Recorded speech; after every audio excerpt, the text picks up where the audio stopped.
the Sports Palace, and strangely enough, even though McEnroe is standing higher than Ivan Lendl, they have just introduced Ivan Lendl as the winner of this year's championship. McEnroe got a warm hand, but Lendl got a huge ovation as he walked out. That's Pierre Darmon pointing there, the tournament director, as they're going now to bring Lendl over closer to that racket, and there it is, 1,420 diamonds set in a pure gold tennis racket, and Ivan Lendl is now $1 million richer, and the lights go out here at the Sports Palace as one of the most valuable trophies in the history of sports is awarded to Ivan Lendl, who has won this tournament 3 times in the last 5 years. Unbelievable. $700,000 worth of diamonds and another 200,000 or so, give or take a few 100,000 in gold. The lights have gone out. We're now going to have the national anthem.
We'll be right back to the Sports Palace, where we're going to talk to the winner, Ivan Lendl, right after this.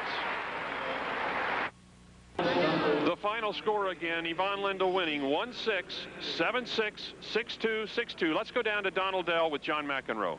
John McEnroe, it was a tough match. You started very, very quickly. You led 5-love in the first set.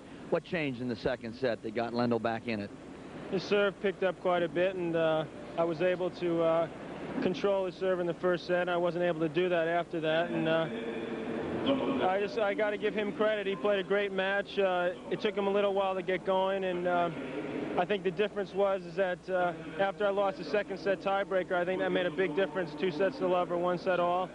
For a couple games, I mentally let down, and he took advantage of that right away, and then maybe in the 4th set, I physically let down a little bit, and the difference right now is that he's not letting me get away with that like maybe he did in the past, and that's why he's playing like he's #1 right now, because he's in better physical shape than I am, and I think it's showing in the 3 out of 5 set matches, and that's hurting me right now. Did you get a little tired at the end, John, in the 4th?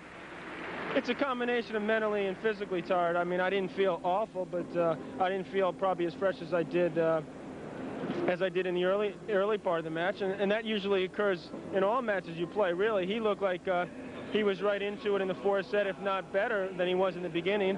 So it's something that I need to think about. I obviously can't afford to feel that way in the 4th set and expect to win a 3 out of 5 set match against him. Where do you go from here, John? The rest of your schedule, or what's your next big challenge in tennis? Well, that's 2 different things. I'm playing Stockholm, and I plan on playing Australian, and I'm supposed to play some exhibitions with Bjorn Borg in America in a couple weeks' time. You're going to play the Australian Open?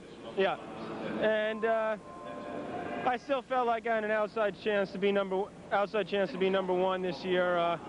I suppose really the only realistic way, even considering, is if I won the Australian and the Masters. But you know, right now it just appears that he's playing better than I am, and he's worked harder for it, I think, this year than I do. So I don't even know if I really deserve it. I think I'm just going to have to accept being #2 this year, maybe, and try next year to regroup. As far as a major goal of any kind, I've never really set that, but obviously the French would be nice to win one time. John McEnroe, a great champion, 3 times #1 in the world. He'll be back next year, and we thank you for your time today. Thank you. Can I say hello to my family? I don't know if they're watching. Is this delayed live or? It's delayed. It'll be on Monday night. Tell them not to watch it, all right? Okay. Thank you, John. Now for 5 or 6 years, I've seen you win, I've seen you lose, but I've never seen you play any better than today. There's just no way. Tell us about it. Well, you know, I came on the court and I said to myself, as I told you yesterday, I'm going to be aggressive. I'm going to try to keep him guessing, play like at the Open or Meadowlands right after the Open, and see what happens. And he came on the court just steaming hot. He was serving well, putting my passing shots away, guessing right, approaching my first, second serve flat, hard shots into the, you know, close to the lines, very deep. And I was just struggling at the beginning of the second set to stay in there, but once I won the tiebreaker, I got the momentum, and I think it was very important that I didn't drop my serve when he had 2 games at 2-1 and 3-2 to me in the third set when he had break points. Well, you know what happened there, 2-3 in the third on a break point. You hit an ace on a second serve wide, and that was amazing because you took a big chance there. Well, I didn't want to do it. I wanted to serve it into his body, but I saw him move and I switched as I tossed the ball, and I know that's the wrong thing to do, but it worked for me. Well, it may have been the wrong thing, but it certainly saved your serve that game. John was very frank, Ivan, just now. I don't know if you heard him, but he said he thought you had worked harder, he thought you had played better, and he thought you deserved to be ranked #1 in the world this year. He said to regroup in the Masters. He hopes to come back next year, but he felt you were the best player in the world today. Well, that's very nice of him to say. I would like to accept it. Well, he was very frank about it, and I asked him what he thought the difference was in between the first and third sets. He said 2 things. First, he said you started serving a lot better in the second set. Right, that's true, and I also got into the match because he didn't hit that sharp anymore, and I got timing. It's always difficult for me to play the first few games with John because he doesn't give me any shots to get used to the pace of his balls or to the court or anything. He just hits it and he's right there, and I have to hit the ball within 2 feet of the court, and if I don't do it, it's his point. In the fourth set, Ivan, he felt he got a little tired, and he felt that your momentum, your confidence kept up, getting stronger, and he got a little tired. Yeah, I was getting really pumped up, just like at the Open, and I felt great. I felt, you know, I was hitting the ball better and better, and I noticed he was a little slower at the net. But you know, Ivan Lendl, technically you're a different kind of player this year than last year, and I know one guy would be very proud of you, Tony Roach, of course Jerry Solomon, but Roach was a tremendous help to you this year volleying and improving your volley since Wimbledon. Yeah, I think I'm going to give him a call right now that we can raise a little bit the stakes on the golf course. Okay, Ivan Lendl, congratulations. The winner here, you've won the first prize 3 years out of 5, so you've retired the trophy, and we hope to see you back here next year, and congratulations. Thanks a lot. Okay, now back to you, Barry McKay, in the booth. All right, Donald, and a very, very happy Ivan Lendl, the winner of the ECC Championships here in Antwerp, Belgium. And we're going to be back with a look at this entire event right after these messages.